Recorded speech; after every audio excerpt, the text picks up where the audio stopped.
Gonna finish breakfast and then get the Greyhound.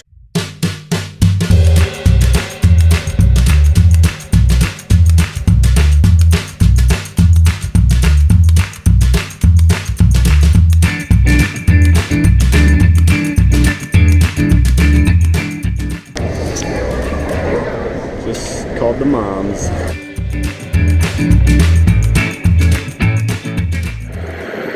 Just got to Nepal.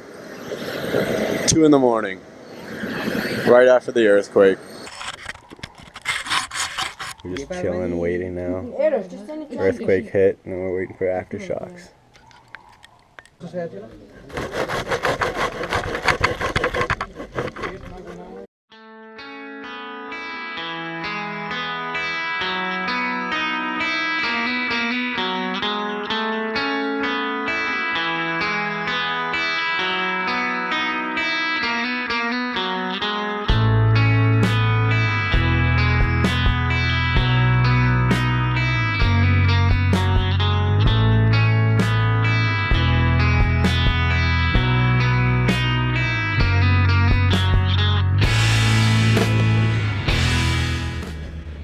So this is the house I grew up in until I moved away.